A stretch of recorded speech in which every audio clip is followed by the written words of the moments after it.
솔로몬이 나라를 어떻게 세우고 조직했는지가 사장에 기록되어져 있는데, 문제를 같이 풀면서 나가보죠. 1번, 솔로몬은 왕국을 효과적으로 다스리기 위해 신하들을 세웁니다. 여러 신하 중 가장 먼저 언급된 사람은 누구이며 이를 통해 알 수 있는 것은 무엇입니까? 4장 1절과 2절에 보시면 이스라엘 왕이 된 다음에 신하들을 이야기할 때 누구를 가장 먼저 얘기합니까? 사독의 아들 아사리아는 제사장이 되었다라고 하면서 제사장을 가장 먼저 언급하죠. 그러니까 이 국가를 이야기할 때에 솔로몬이 나라를 세울 때 가장 중요하게 여기는 게 누구냐? 그게 바로 제사장이었다라는 거예요. 즉 제사장을 세우는 것은 하나님의 백성, 하나님이 통치하신 나라임을 말하는 거죠. 그래서 조직을 세울 때 제일 첫 번째 얘기하는 게 이제 그게 가장 큰 무기를 싣고 상징성이 있는데, 제사장을 제일 첫 번째 두었다. 이것은 이 나라가 하나님의 통치를 바라고 통치 아래에 있음을 분명하게 천명하는 그러한 모습이지요. 그래서 세울 때 군대 장관을 먼저 내세우지 않고 제사장을 먼저 내세웠다. 그러니까 솔로몬이 처음에 왕이 된 다음에는 그 당시는 대단히 깨어 있었고 신실했지요. 겸손하게 주님께 나아가고 또 하나님의 지혜와 총명이 가득해서 하나님의 마음으로 나라를 다스렸어요. 오늘 본문도 이제 그런 걸 알 수가 있는데, 하나님께서 이렇게 다스렸죠. 근데 후반에 가서 이방 여인에 빠져가지고 그때는 이제 떠나가는 것을 볼 수가 있는데 총명이 어두워지는 걸 보잖아요. 근데 이때 통치 초기에는 매우 신실하고 깨어 있었어요. 그래서 분명하게 알았어요. 이 나라가 하나님의 통치 가운데 있고 하나님이 통치하셔야 이 나라가 계속해서 강국이 될 수 있음을 솔로몬은 잘 알고 있었습니다. 그래서 솔로몬이 이렇게 고백을 하고 쭉 조직을 이어가는 것을 볼 수 있어요. 이게 이제 우리의 삶도 마찬가지죠. 계속 이 나라가 하나님의 통치와 말씀 가운데 있어야 된다. 또 우리 교회도, 우리의 가정도, 우리 개인의 삶도 다 이렇게 되어야 된다. 그래서 이런 것들을 분명하게 우리가 알고 분명하게 이것도 자꾸 드러내는 우리의 삶이 되면 좋겠어요. 우리의 가정이 뭘로 세워져 가는 거예요? 열심히 돈 벌어가지고요, 교육을 잘 시켜가지고이 아니다. 하나님께서 지켜주셔야 된다. 하나님의 보호 가운데 있고 하나님의 뜻을 따르는 가정이다. 이것을 계속 알리고 고백을 하는 거죠. 그럴 때에 하나님께서 이 가정을 세워주시고 견고하게 한다. 개인의 삶도 마찬가지고 우리가 어떤 일을 할 때 그 일도 마찬가지고, 이 모든 것들은 아무리 사람이 계획을 세워도 하나님이 그 걸음을 인도해 주시지 않냐 하시면 안 된다, 못한다. 이것을 분명하게 자꾸 알고 고백을 해야 되는 거예요. 이게 개인이든 나라든 똑같습니다.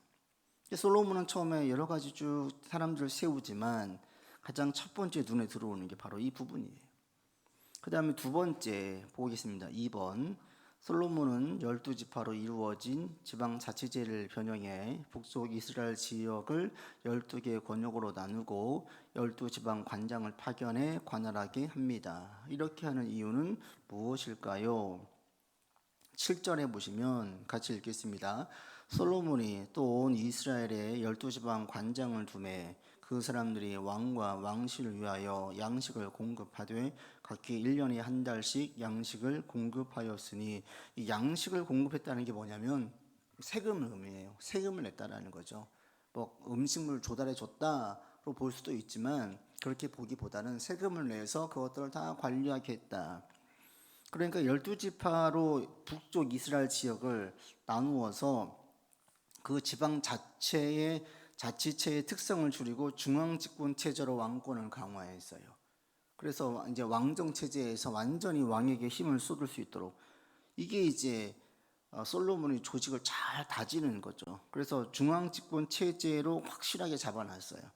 그래서 이걸 통해 가지고 성전을 짓고 왕궁을 짓는 데에 아주 일사불란하게 다 움직이게 만들었어요. 그런데 이제 문제는 뭐예요? 그 다음 세대 가니까 이게 도리어 좋지 않은 체제인 것처럼 보였죠. 왜냐하면 이 중앙집권 체제를 통해 가지고 계속 걷다 보니까 세금 징수, 그 다음에 노역이 과도했죠. 과도한 세금과 노역을 통해 가지고 백성이 불만이 막 올라간 거예요. 그랬다가 솔로몬이 죽고 난 아들 르호보암 때에 대해서 이게 터진 거고, 르호보암이 잘 수습했어야 되는데 더 교만하게 나아감으로 이게 완전히 깨져버리죠. 이 중앙 집권 체제는 왕권을 강화하는 데 매우 유용한 제도이고 솔로몬이 지혜롭게 잘 조직을 개편했어요. 그래서 아주 이걸 나라를 잘 사람들이 많은 그 가운데 이것을 잘 통치했어요. 그러니까 지혜롭게 조직을 세웠죠. 그런데 그 지혜가 깨어지자 그 조직이 아무리 좋은 제도도 이것이 솔로몬의 지혜와 총명이 흐려지자 이것은 오히려 안 좋은 제도처럼 보이게 된 거예요. 차라리 지방자치제가 돼가지고 왕권이 강화되지 않고 이 신전을 세우는데 성전을 세우는데 이게 잘 사람이 모여지지 않으면 이렇게까지 불만이 올라가지 않을 건데 이게 노역이 심하지 않을 텐데 이게 아주 가중된 거죠. 그게 왜 그랬느냐? 솔로몬이 이방 여인들에게 빠져가지고 나중에 보면 성전 짓는데 7년, 왕궁을 짓는데 13년. 근데 거기에는 이방 신전도 짓죠. 계속해서 한 거예요. 계속해서 한 달씩 돌아가면서 노역을 하니까 이게 자기 일을 할 때에 애로사항이 많지요. 처음에 성전만 짓는 데에 노역을 쓰고 나머지를 안 했더라면 왕궁도 짓는데 이렇게까지 소요하지 않았더라면 거의 2배를 걸리잖아요. 2배의 시간이 걸리잖아요. 솔로몬이 이게 이제 점점 지혜가 어두워지고 교만함이 올라가고 성전은 7년이고 왕궁은 13년이 걸렸다는 것은 그만큼 왕궁은 크고 의리의리하게 지었다는 거죠. 그리고 이방 신전도 지었죠. 이렇게 많은 것들은 영적으로 흐려지니까 그런 거예요. 그래서 그가 지혜로웠을 때는 그 좋은 제도를 세우고 그것으로 나라를 더 강하게 만들었었는데 그 지혜가 사라지고 영적으로 흐려지고 주 가운데 빠지게 되어지자 이 좋은 제도를 도리어 악용하는 거예요. 그러니까 우리가 볼 때 제도도 참 중요하지만 보니까 가장 중요한 건 제도가 아니라 사람이에요. 우리 장로교만 해도 원래 이게 더 좋은 제도로 세워진 거거든요. 이 목사에게 편중되지 아니하도록 그래서 장로 제도를 만들어서 함께 민주주의 형식으로 가게 했는데 이 장로교가 또 좋은 면도 있는데 또 안 좋은 면도 있는 거예요. 장로교를 하다 보니까 장로님들의 힘이 세져서 어느 교회에서는 목사님들이 전혀 힘을 못 쓰는 거예요. 장로님들 중심으로 가는 거예요. 그래서 이 제도가 더 중요하냐 보면 제도가 아니에요. 결국은 사람이 중요한 거예요. 제도도 아무리 좋은 제도도 이걸 악한 사람이 쓰게 되어지면 얼마든지 이것을 악용할 수가 있어요. 아무리 안 좋은 제도도 좋은 사람이 하게 되어지면 매우 좋은 제도처럼 보일 수가 있어요. 결국에는 제도가 중요한 게 아니라 사람이 중요하다는 거죠. 우리의 상황, 우리의 환경이 중요한 게 아니라 가장 중요한 건 우리 사람 자체인 거예요. 우리가 하나님 앞에 바르게 서 있어야 우리의 상황과 환경 가운데서도 이것이 주님을 위해서 쓰이는 거죠. 하나님 이렇게 바꾸어 주시면 제가 주님 위해 힘쓰겠습니다. 이렇게 고백을 해도 바꾸어 주시면 그 일을 합니까? 못해요. 지금 하나님 말씀을 훈련받아서 바르게 서 있어야 상황이 개선되어지고 좋아졌을 때에도 계속해서 말씀 따라 가는 것이지 지금 신앙생활 제대로 하지 않는 사람들이 뭔가 좋아지면 신앙생활 제대로 할까? 아니요. 잠깐 반짝하다가 다시 돌아가요. 그러니까 우리가 어떤 사람이 놓고 기도할 때에 그 사람의 문제로 확 힘들어하고 있어요. 문제만 해결되어지면 저 사람이 잘할 것 같아요? 아니에요. 그 문제 해결되어지고 나면 잠깐 반짝해서 열심을 내다가 또 식어요. 그래서 결국은 상황 개선이 먼저가 아니라 그 사람이 지금 어떤 상황에 있든지 그 자리에서 말씀으로 훈련받고 그리고 바르게 서가는 것이 중요한 거예요. 이렇게 되어 있어야 나중에 개선되었을 때도 좋아지는 거예요. 그러니까 병으로 암으로 왔어요. 치료해달라고. 그럼 열심히 주의를 하겠다고 치료되었어요. 그래서 열심히 일을 하고 주님께 똑같이 순전한 마음으로 나가는 사람이 몇 명이나 되겠습니까? 10%도 안 돼요. 10명 중에 한 명이나 될까요? 다 떠나가요. 대부분. 이게 들어올 때 마음 다르고 나올 때 마음 다른 거예요. 그래서 지금 하나님 앞에서 신실한 사람들이 잘 될 때에도 똑같이 신실하고요. 지금 못하는 사람들은 아무리 은혜를 많이 받고 아무리 좋은 일들이 있어도 똑같이 이전과 똑같은 모습을 보여요. 이스라엘 백성들이 출애굽했을 때 다 하나님의 역사를 봤잖아요. 그들 가운데 20세 이상으로 여전히 주님 앞에 충성된 모습으로 보인 자는 여호수아와 갈렙 두 사람밖에 없었어요. 두 사람. 나머지는 전부 다 하나님과 반대되는 불신앙적인 모습을 보였어요. 이게 왜 그렇습니까? 일상에서 계속 그런 고백이 있는 사람과 없는 사람의 차이예요. 그래서 여러분, 우리 가운데에도 똑같고, 우리가 주변에 대해서 권면을 하고 또 세워져 나가고 관점을 둘 때도 똑같아요. 어떤 상황이나 무엇인가를 통해서 개선되는 게 먼저가 아니라 그 사람이 주님을 만나는 게 먼저고, 깨닫게 되어지는 게 먼저고, 주님을 인정하는 게 먼저예요. 그래서 어떤 일을 통해서 하나님을 만나게 되면 그게 가장 큰 축복이에요. 어떤 일을 계기로 주님을 깨닫게 되어지고 말씀을 소중히 여기게 되면 이게 가장 좋은 거예요. 일이 잘 되든지 안 되든지. 그러면 그 다음부터는 알아서 하나님께서 이끌어 가시는 거예요. 우리 자신도 이렇게 바라볼 수 있기를 바랍니다. 우리 가운데 어떤 문제가 있어요. 이 문제만 해결되어지면 열심히 할게요? 아니에요. 똑같아요. 지금 열심을 내지 않으면 그때도 똑같이 열심을 못 내게 되어져 있어요.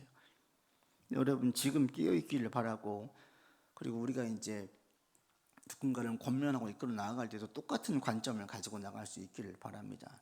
문제 해결도 중요한데 근본적으로는 하나님을 만나야 되는 거예요.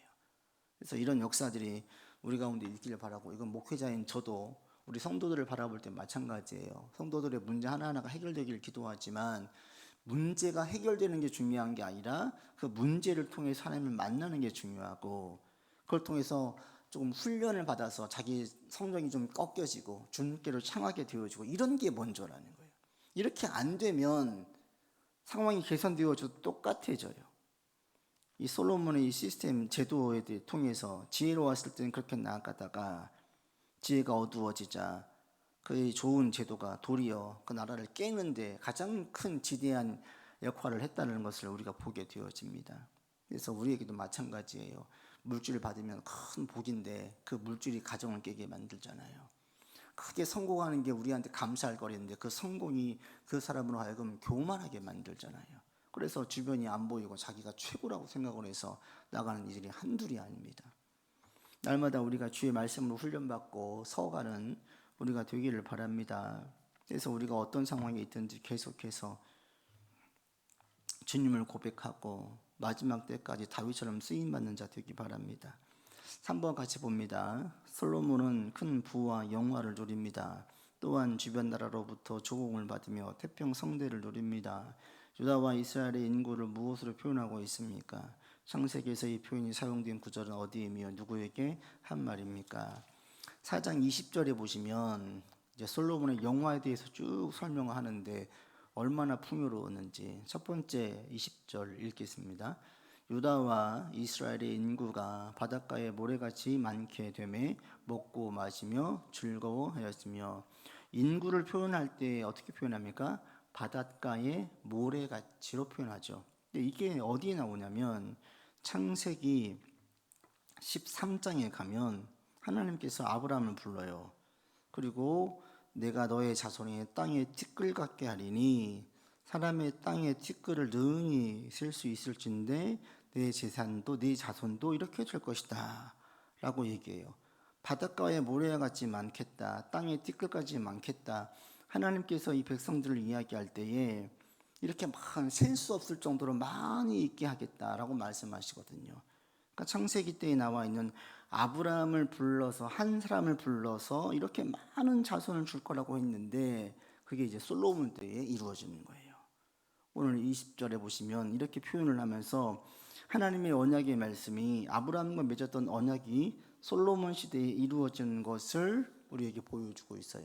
결국은 말씀이 성취되어지는 것이죠. 근데 이 사실은 이 왕정 국가는 하나님께서 원했던 제도가 아니잖아요.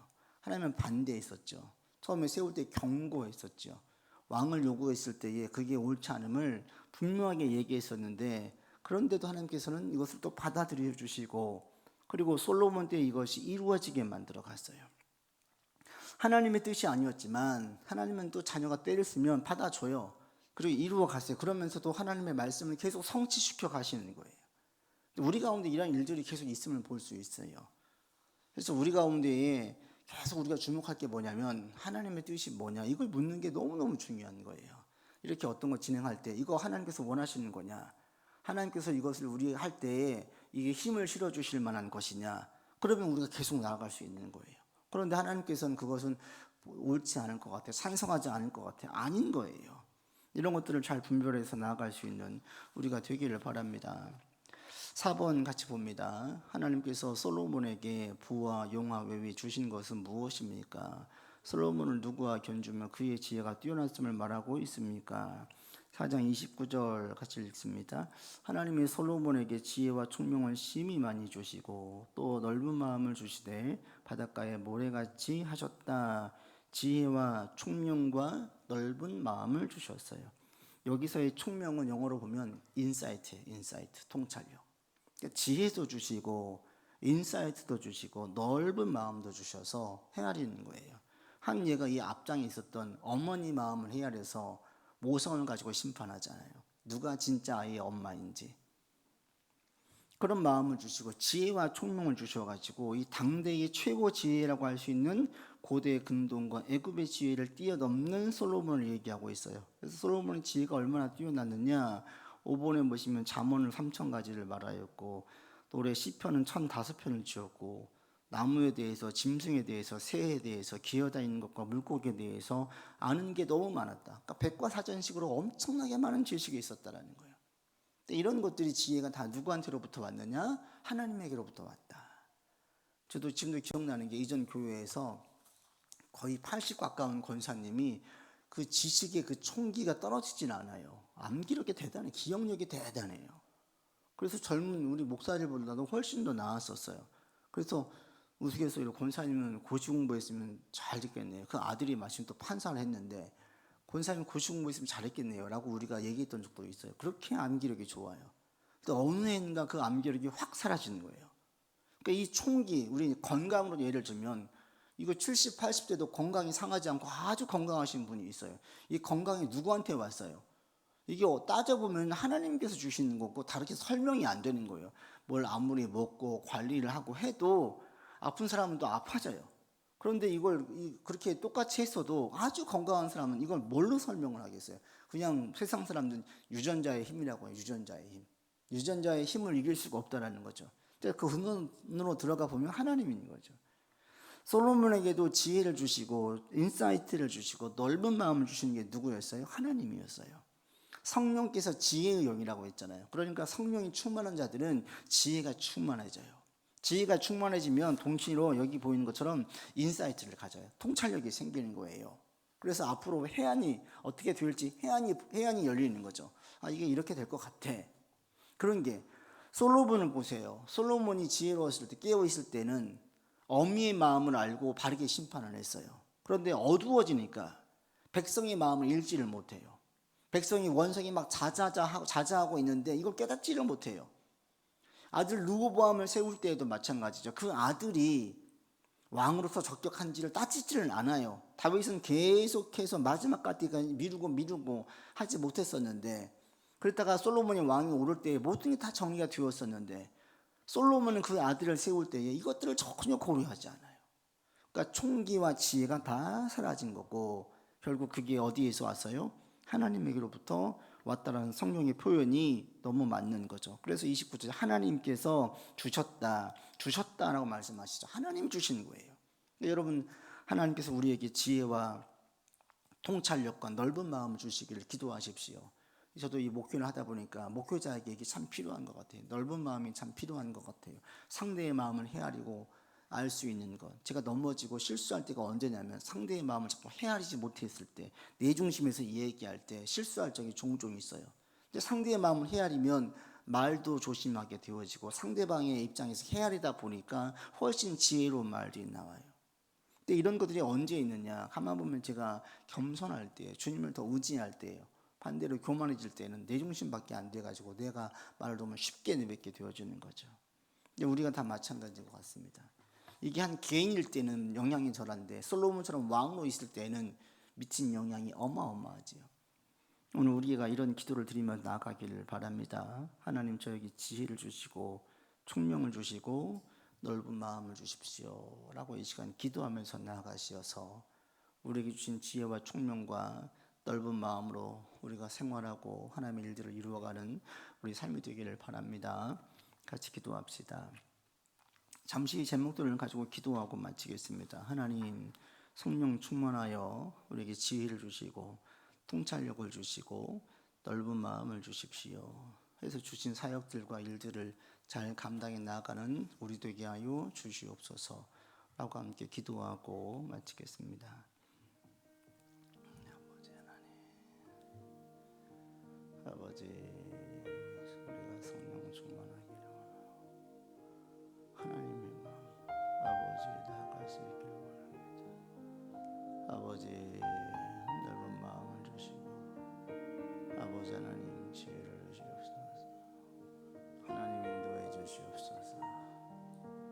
아버지 하나님 지켜주시고 주여 돌봐주시고 아버지 하나님 역사하여 주시옵소서. 아버지 하나님 도와주시옵소서. 아버지 하나님 이끌어 주시기를 원합니다. 하나님 도와주시기를 주여 도와주시기를 원합니다. 하나님이 함께하여 주시고 주님 역사하여 주시옵소서. 아버지 하나님의 지혜로 나아가는 우리가 되게 하여 주시옵소서. 하나님 도와주시옵소서. 주님 인도해 주시옵소서. 아버지 하나님께서 함께해 주시고 주여 이끌어 주시옵소서. 아버지 주여 도와주시옵소서. 하나님 인도하여 주시옵소서. 아버지 지혜를 주시고 통찰력을 주시옵소서. 하나님 교회를 바라보고 사람들을 바라볼 때 아버지 헤아릴 수 있기를 원합니다. 주여 도와주시옵소서. 아버지 인도해 주시옵소서. 하나님 주관하여 주시옵소서. 아버지 조정하여 주시옵소서. 하나님 인도해 주시옵소서. 아버지 주여 이끌어 주시옵소서. 하나님이 우리를 조정하여 주시고 주여 이끌어 주실 것을 믿습니다.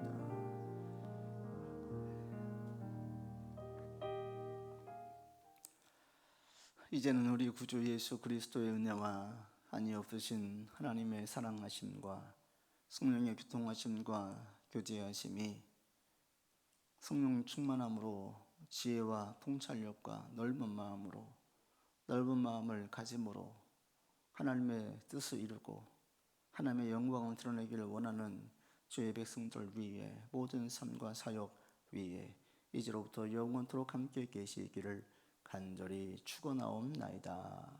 아멘.